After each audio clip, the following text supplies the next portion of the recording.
Audiobook Buku Habit is Power Bab 23 Bad Habits vs Good Habits. Kebiasaan buruk vs kebiasaan baik. Masih ingat dengan teori interferensi? Teori ini meyakini bahwa memori dalam ingatan manusia cenderung saling mengganggu. Memori lama akan terlupakan bila tertumpuk oleh memori baru. Memori lama yang dilupakan ini sesungguhnya tidak benar-benar hilang dari ingatan. Ia akan tersimpan di bagian otak yang bertugas menyimpan memori jangka panjang.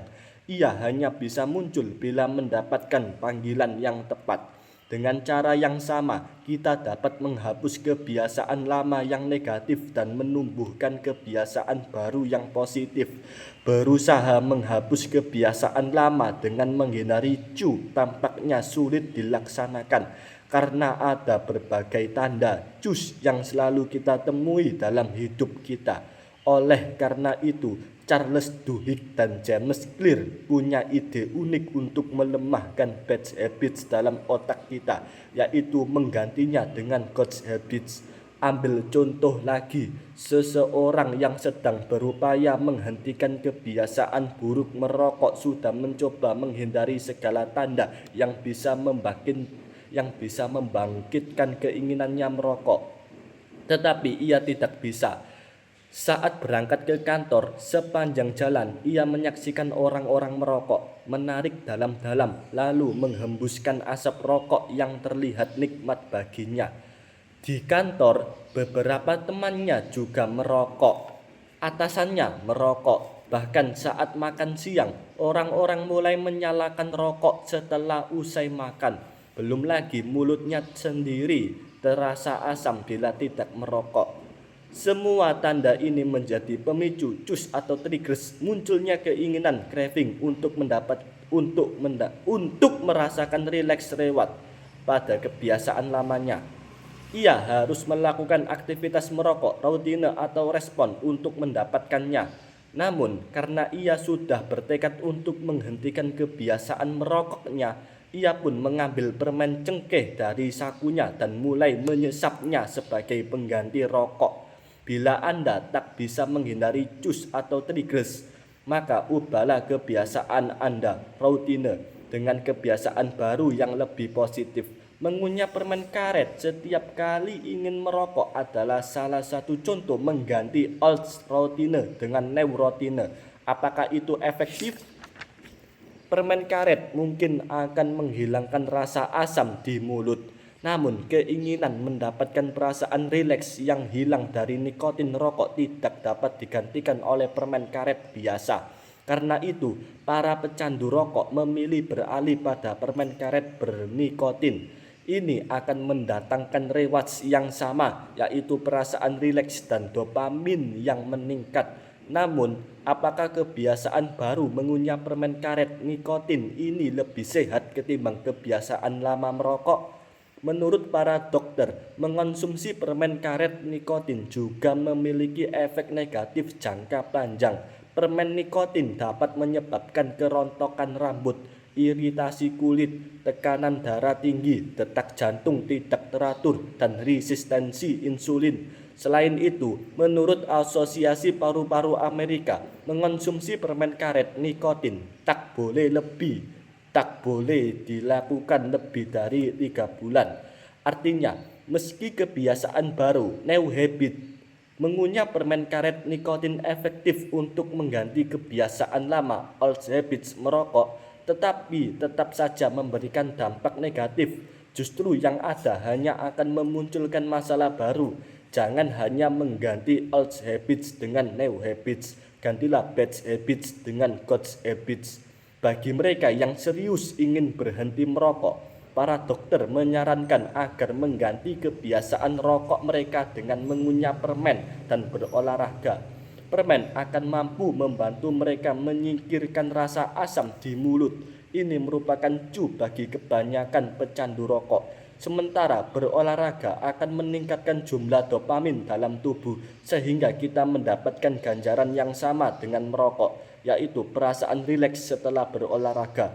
Hal yang sama juga bisa diterapkan bagi para pecandu alkohol. Para terapis akan mengajak mereka menghindari jus semaksimal mungkin dan mengganti kebiasaan lama meminum alkohol dengan mencarikan mereka kebiasaan baru yang positif. Para pecandu alkohol memulai kebiasaan minum minuman beralkohol dengan pemicu yang sama, yaitu masalah hidup.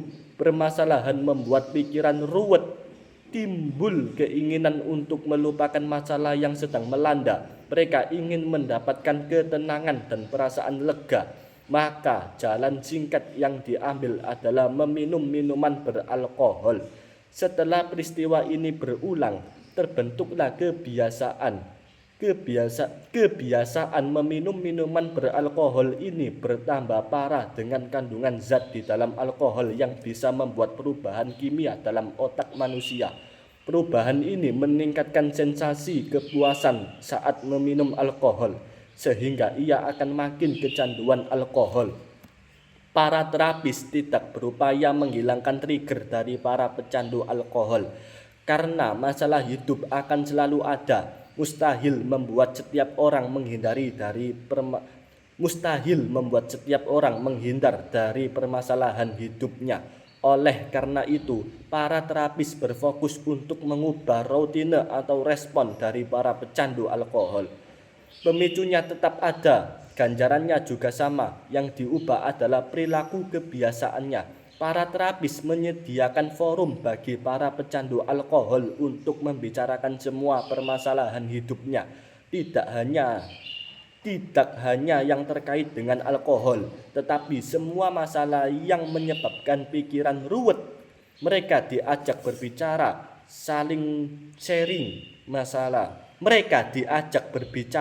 dan saling sharing masalah.